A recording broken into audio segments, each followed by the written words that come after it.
Hi everyone, I'm Cheryl Butler, and you're listening to the Mighty Mommy's Quick and Dirty Tips podcast, which will help make your life as a parent a little bit easier and a lot more fun. Welcome! Today's episode is number 606, Why Simplicity is the 2020 Holiday Gift You Didn't Know You Needed. Because for families, the holidays are usually a mad dash that leaves kids overstimulated and parents drained. But 2020 changed all the rules. This year, simplicity may just be the seasonal gift that keeps on giving. So here's the quick and dirty. Simplicity isn't about what you give up or lose. It's about what you gain, what you develop and nurture. Here are 4 reasons to celebrate simplicity. First, you'll learn to spark real joy in your life by decluttering the chaos. Next, you'll increase the value of your time by making smarter choices. And then you'll learn to be okay with saying no. And finally, you'll embrace a healthier lifestyle. It's the most wonderful time of the year. There'll be parties for hosting, marshmallows for toasting, and caroling out in the snow. When I first hear this iconic Christmas song each season bellowing through the air, I get giddy with holiday glee. My adrenaline goes on autopilot as I begin plotting and planning how I'll wow my family and friends with another decked-out season. Well, not this year. Things are drastically different.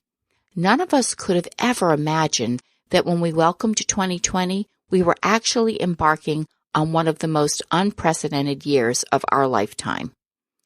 There's no doubt that 2020 has pushed families to the limits of their endurance, which is why I want to take some time to focus on one bright spot, simplicity.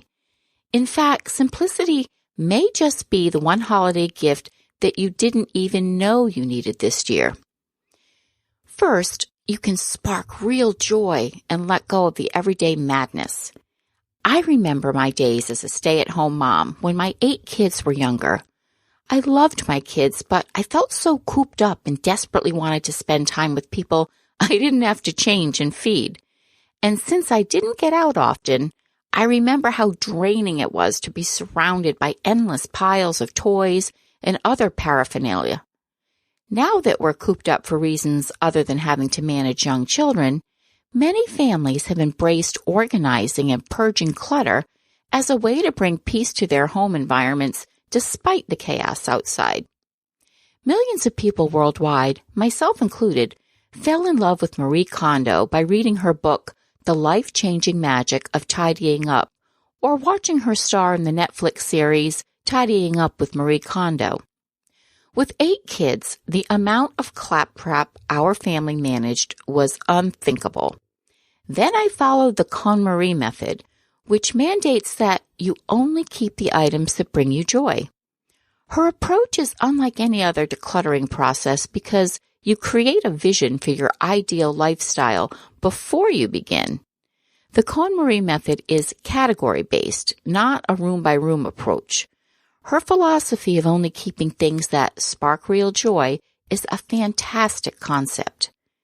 Once you let go of the extra stuff in your life, you automatically make room for clean energy and happiness. Simplifying your everyday surroundings will help spark joy and fuel a sense of Zen-like calm. Increase the value of your time with smarter choices. How often do you say or think, if I only had more time? In 2020, we were suddenly handed more time as commutes to work and school were exchanged for remote work and learning, rehearsals and sports practices were canceled, and many activities that would normally take us away from home and occupy our precious time ground to a halt. You may miss the hustle and bustle, but there's an unexpected upshot. Without so many obligations, you now have time to focus on causes that add value to your life and learn to let the rest go. I took the advice of Lisa Bodell, an expert on innovation and the author of Why Simple Wins, and I completed a productivity T-chart. On the left side, list anything and everything that you typically spend your time doing daily. Now, go back and look at that list and circle what you consider offers value to yourself, your family, or your career. Now, on the right side of that T, you list how you'd like to be spending your time. I was astounded to see how many hours I spend each day on emails and, I admit it, perusing social media. I'm always saying, I wish I had more time to read and do research for my business. But I continued falling into the same trap of not finding a way to do it. These days, I've restructured my daily schedule to make it more efficient and fulfilling.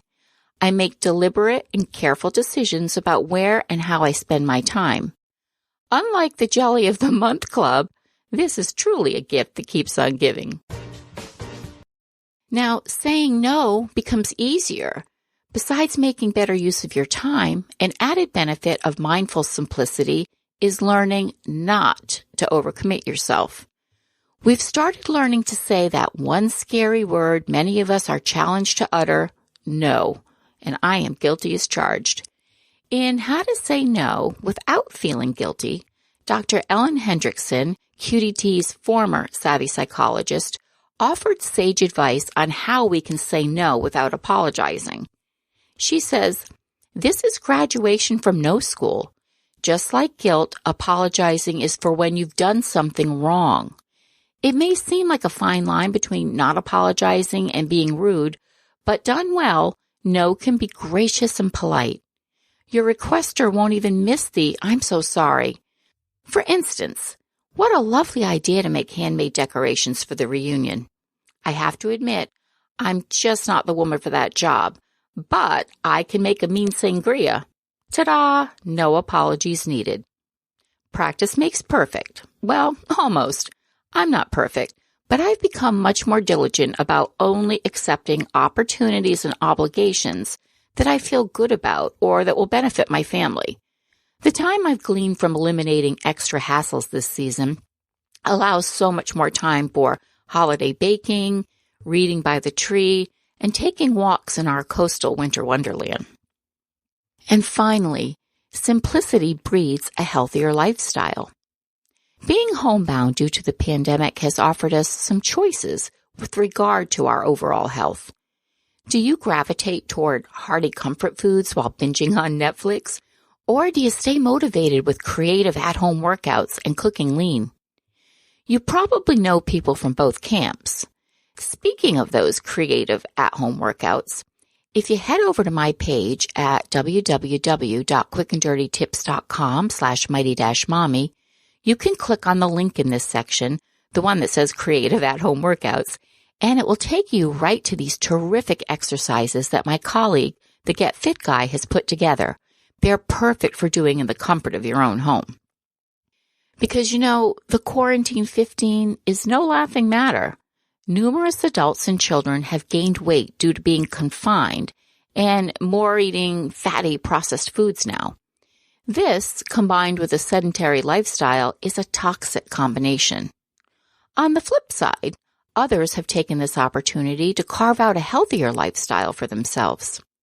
In the New York Times article, Using the Pandemic as an Opportunity to Lose Weight and Get in Shape, several folks shared how living a simpler life throughout the pandemic motivated them to make positive changes in their lifestyles, both mentally and physically. With less outside distractions and competing agendas, there's more time to be mindful of healthy choices, and that's an ultimate win-win for the entire family. What have you simplified in your household? Join the conversation and share your thoughts on the Mighty Mommy Facebook page or Twitter. You can also email me at mommy@quickanddirtytips.com.